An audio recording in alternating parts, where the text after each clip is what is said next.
In a blast from the past from 2015, it looks like Life is Strange is actually going to be getting a live-action adaptation done over at Amazon. And I'm sorry, give me a second, because Life is Strange is one of those series, one of few series that actually has such a hold on me that I don't know whether to feel really worried about this or feel pretty optimistic.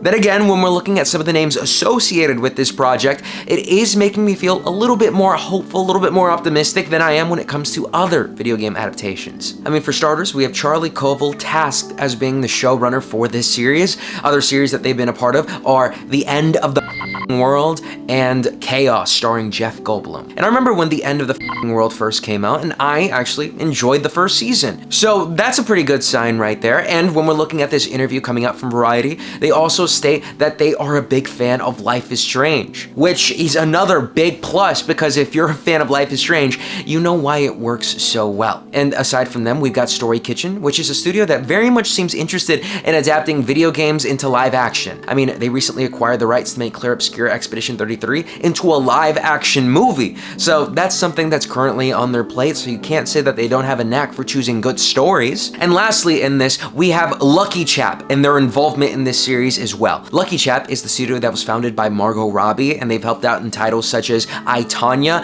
and the Barbie movie, which automatically right there, hearing everyone associated with this project makes me quite a bit more hopeful about what we're gonna be getting over here. I mean, there have been rumors and inklings throughout the last decade about studios and people wanting to adapt this game, but this time around, it looks like it actually has a shot at being something decent at the very least. And my God, is that something that I'm so desperately asking for them to do. Make something that is at the very least good enough. Arcadia Bay is one of those fictional places that I desperately wish I could go to. And seeing it as a show could be good, potentially. If you don't know the story of Life is Strange, I don't know why you're watching this video. I mean, you might as well just go play it right now. You're gonna have the time of your life out there. But it's the story of Max Caulfield and Chloe Price. Max comes back home to Arcadia Bay after spending a few years over in Seattle. And when she's going to school, she notices an event where her best friend Chloe is tragically murdered. In the chaos of it all, Max finds out that she has these time rewind powers that are able to take her back before Chloe gets killed. And then we get sent into this journey about what the mystery of Arcadia Bay is, what's happening with the town and its residents, and where are the whereabouts of Rachel Amber, the girl that is haunting the entire narrative. And I gotta calm myself. Anytime I hear the synopsis or hear about these characters again, or reminded about their names or whatever is going on in the story, I feel the need to play this again.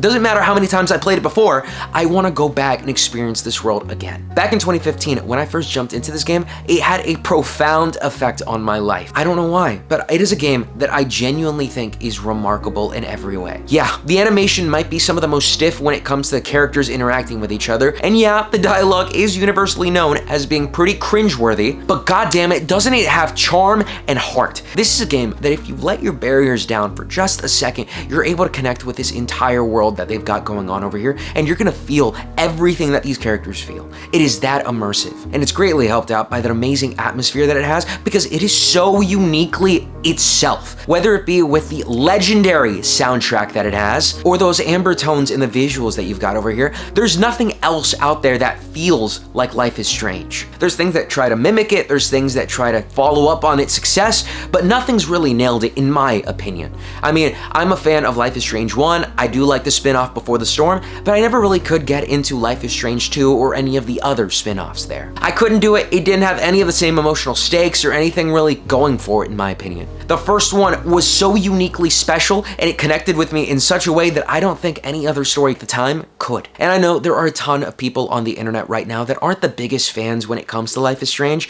They think that it's just a simple point and click and you don't do anything, but the story that it tells is something that I think anyone could really enjoy. As long as you're not nitpicking every line of dialogue, even though in my opinion, I think it's pretty charming. I think the formula for this series is already here. It's already got a shot at being absolutely phenomenal. Why is that? Well, when this game was coming out, it was being released in an episodic format. Every few weeks, there was going to be another episode that dropped that, again, played out, and you were learning more about the story bit by bit as it continued. That already sets what the pacing in this series should be like. And in total, there were 5 episodes. So in my opinion, I'm not really expecting this to go past a full season worth of content. If they do, then that means they are just dragging on the series for whatever the reason is. And I don't think they're gonna be doing that because the way that they kind of said it in the interview, these are people that are creating the series are fans, or at the very least, they seem like they're fans. And if they follow the story as it's been laid out in the game, they really shouldn't have any misstep in what they're gonna be trying to do. My fear is if they try to make this their own thing without trying to reference too much of the game,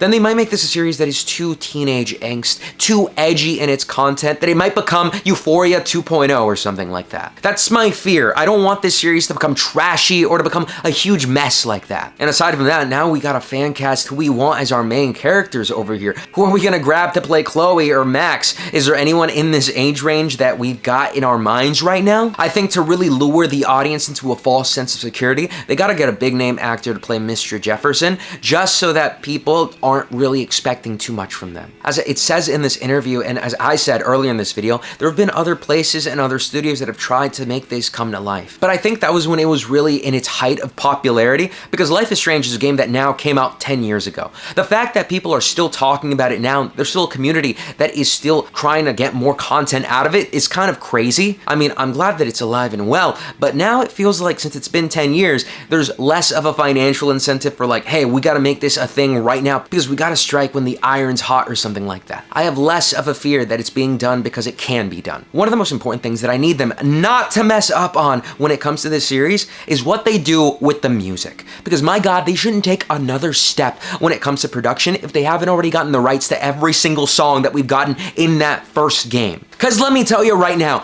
that soundtrack is absolutely legendary. It's probably one of the top 10 best soundtracks of all time. And I'm not just talking about video games. I'm talking about TV shows, movies. That soundtrack is absolutely essential if you're listening to any kind of indie music. It introduced me to Syd Matters, Jose Gonzalez, Mogwai, Sparklehorse, so on and so forth. These are bands, these are songs that are so gut-wrenching, and they were all placed there at the perfect spots. I mean, if this series does justice to that first scene of Max putting in her earbuds, walking down that hallway, listening to All of You by Syd Matters, I will be satisfied. That scene alone in the video game, I feel like lets a player know whether or not they're going to enjoy their experience with the game, because that sets the entire tone. You're in for this ride, and it is going to be fantastic. Now, of course, my nostalgia is hitting me like a freight train right now. My rose-tinted glasses might as well be completely blacked out because anything vaguely resembling Life is Strange is going to be something that I'm going to be attached to. But I need them,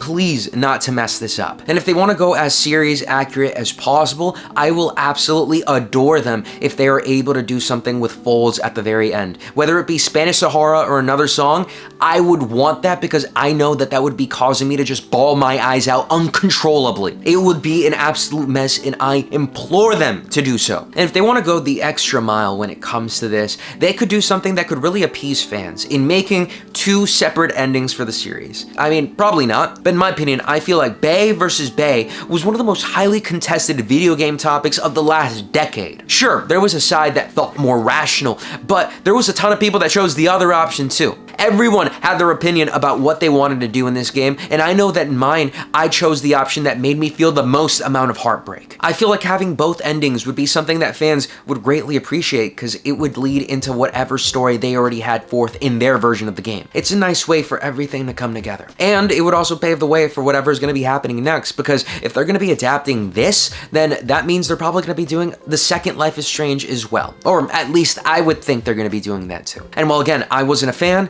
other people might absolutely love that. I don't think they'd be doing the spin-off Before the Storm because that's a prequel and you'd already have Chloe established over here. So if anything, I feel like they might be able to grab elements from this prequel story and implement them into this mainline series that we've got over here so that they can kind of give Chloe a more full perspective, make a more general audience understand why Chloe is so attached to Rachel. And another one of my fears is that I don't want them dumbing down or really downplaying anything that happens to these characters, because at one point Life is Strange does get particularly dark with what we get unfolding in Arcadia Bay. The disappearance of Rachel Amber is really bleak, and it is something that I feel they should show the full extent of. They shouldn't sugarcoat it. The events in Arcadia Bay are atrocious, and that's why there's a storm waiting to just wipe out the entire bay. I don't think it's going to be hard for them to do the effects of Max rewinding time or the storm either. If anything, that's probably going to be something that they're going to be easily able to do with all the budget they've saved on everything else. I think there is more than than an average shot at them making something that is pretty good over here,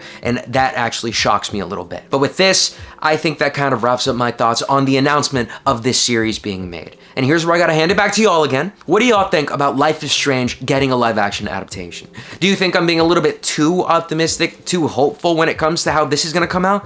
Or do you feel like maybe there's a shot at this actually being good? Please let me know down in the comment section below. I'd love to know what y'all think. And please let me know also who you want playing these characters, because I can't put a name or a face to any one of these characters over here. But with this, as always, I was Randy, and I'll be seeing y'all next time.